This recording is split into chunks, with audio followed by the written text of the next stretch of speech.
If you just clicked on this video, that must mean you're in the market for a drum smoker. In this video, we're testing the pit barrel cooker. And we're testing this cooker making a Wagyu picanha, also known as a culotte, as well as a whole chicken to see what this thing can handle. And the fact that you can hang stuff in this, we were like, what else could we put in here and hang in there? Let's hang some onions, let's hang some beef. Why didn't we? Let's just hang some peppers. What else could we hang? Buddy! Hang a loaf of bread.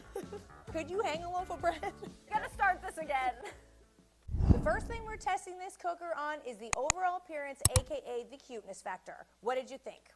It basically looks like a fancy, shiny garbage can. Nailed it. It totally does. I absolutely love the cuteness of those horseshoe handles. This cooker actually is manufactured in Kentucky, which I think they went with the Kentucky Derby vibe, giving it that nod to horses, which I fully love. This type of cooker is known as an ugly drum smoker, or a UDS, but this thing is anything but ugly. It's shiny, it's black, it's beautiful. I want to dub it the Magnificent Drum Smoker, the MDS. I'm going to go on a limb here and say it is not the cutest grill. What? I mean, it has horseshoe handles. That doesn't necessarily make it cute. Okay, it's not necessarily cute, but it is rustic and badass. I love the rustic look of it, and I think that a lot of people would like having this cooker on their deck when it's not even in use, just because of how cool it looks. Therefore, it's cute. I really love that right off the top, there is no assembly required with this grill. You take it out of the box, you put it on the stand, you're ready to go in like 20 minutes. That's my kind of assembly. Me too. You don't have to look at any manuals. We hate those. When we saw this thing in the box, I was like, well, at least at the bare minimum, we're going to have to assemble the handles, not even the handles. And I don't know why that made me so incredibly happy. Sometimes when you just want to get cooking, you're like, oh, I still got to read the manual. I got to put this and that. I'm like, what is it saying? Loved that. I personally am not the type of person that's very impressed with bells and whistles when it comes to a grill. You see a lot of these new grills that have different lights on them, different gadgets, different knobs, different whatever. I appreciate that this grill does not have any of those things. I would definitely say this unit is not for beginners. That's so weird because I said that it was for beginners. So I don't feel like you can screw stuff up in this grill. Yes, you can. There's nothing to rely on. There's no buttons. There's no anything. It's up to the griller entirely. But I feel like that nowadays a lot of people rely too much on the buttons. Rely on yourself, people. You know within yourself. Not for beginners. Moving on to efficiency, now we're going to talk about how this thing actually performed. Before I even hear what you have to say on this, honey, can we just talk about the fact that this thing doesn't come with a temperature gauge? I'm the type of griller that likes to crack a brew, wander over to the smoker, check in on the temperature, and then I feel relieved to go sit back down again and continue drinking my brew. This thing, we were like, what temperature were you at? What's happening? Lift the lid. I don't like that. That caused me to have anxiety throughout the cook. It was a very unknown type of experience. I need to know. I need to be in control. I need a temperature gauge. I love that it didn't have a temperature gauge. Here we go. I feel like the makers of this cooker made it so they were I can see you. We're both facing forward. They made it so they forced people that are using the cooker to take a chill pill. You don't need to be checking that gauge every 5 seconds. So I like that because sometimes I get anxiety when cooking too, and you feel the need to look at stuff constantly. Since that's out of the equation, you have to just be like, well, it's in God's hands now. I'm going to ask Pit Barrel, please just put a temperature gauge on there. At least have it as like an addition that you can add on, because I'd go for that option. You're contributing to Maddie's anxiety, Pit Barrel people. Please do it for her. At least on one special unit just for Maddie. I was so sweaty and scared just thinking about this. All I have to say is thank goodness for deodorant. Get away from me. Also, I'm going to admit something right now that I didn't know. In order to dial in a proper temperature on this grill, you need to know something called above sea level. I don't know what that is. I live in Ontario, Canada. I don't want to have to Google what does above sea level mean. Where is my elevation in the world? How does that reflect grilling? Are we canning? You have to know that in canning. When you're making beets and pickles and things like that. Why is that in the conversation to do with grilling? So we just guessed at the bottom vent. We set it up how we set up our Weber Smoky Mountain. A little bit ajar. We just left it up to weather, up to nature, up to the conditions of what was going on around us. I really enjoyed the whole idea of the pit barrel cooker. the meat being suspended in the air like that. So you know when you're making a chicken, sometimes the underside can get a little bit gummy because it's touching the bottom of a grill pan. You're not going to get this with the pit barrel cooker because everything is getting warmed at the exact same time. It cooks a lot faster, and it's just uniformly browned all the way around. You might now be thinking, how much is a pit barrel cooker cost, and is it worth the price? Expect to spend about $4.99. And with that, you get a 30-gallon drum, 8 stainless steel hooks, 2 hanging rods, a charcoal basket, a grill grate, a wooden hook remover, a 3-point barrel stand, and 2 additional rubs to get you started. The only thing this grill doesn't come with is a lounge chair to sit on while you're smoking the thing. We always say we love grills that come with little freebies.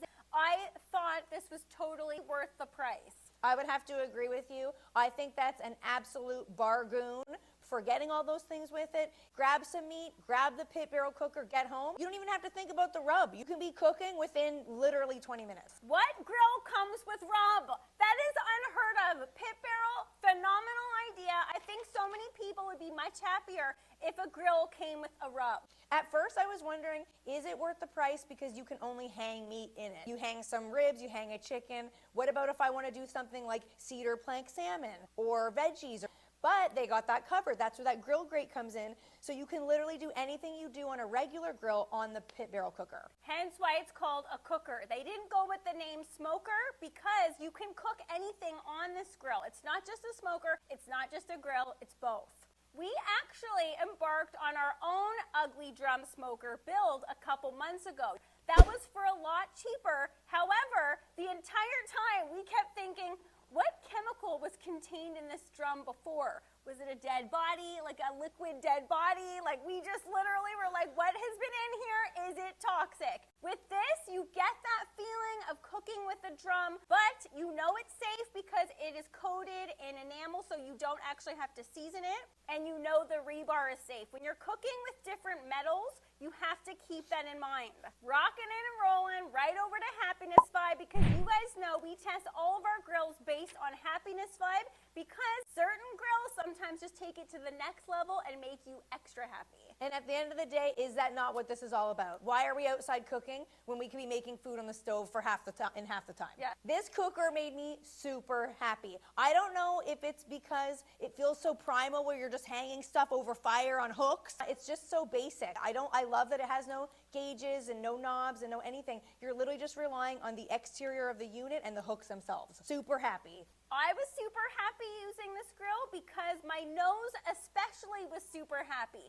The fragrance coming off of the grill is unlike any other grill in our vast collection that we have here at the grill studio. The juices that drip off of the meat and fall onto the coals create some kind of fragrant, smoky mist scent that smells out of this world incredible. You have to smell it to believe it. There's no other way to describe it. Now, the makers of the pit barrel cooker claim that those juices are what keeps things super juicy. How did the food taste that was made in the pit barrel cooker? Their claim to that is 100% accurate. It was totally juicy. The chicken in particular, it was juicy, it was succulent. It tasted very similar to a rotisserie chicken. Don't even get me started on the Wagyu picanha. That's kind of not fair to test because it's a Wagyu picanha. Of course, that's going to be super succulent, super juicy, and boy, was it ever. But because the cooker has air holes on the top and then that one kind of weird air hole in the bottom, it does create kind of like a convection where the heat is circulating around evenly,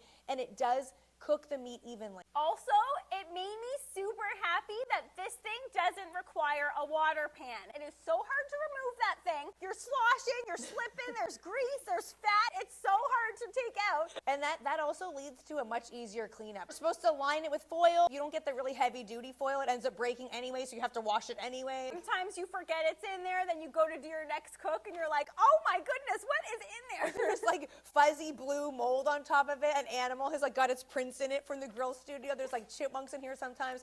It is not a pretty sight up here when we forget to clean the grills. We've never done that. We've No. never done that before. I think I already know the answer to this. Would you use this smoker again? Yes, absolutely would use it again. And I would recommend it for anybody who is a beginner. No. I would say yes. This isn't for beginners. How is it not for beginners? How would a beginner even know how to do the charcoal? I think if anybody wants to not screw things up, the pit barrel cooker is a way to do that. Fine, this is for beginners, but a very ambitious beginner. Thank you. Someone who is ready to embark on the journey of charcoal, ready to respect it, ready to commit to it.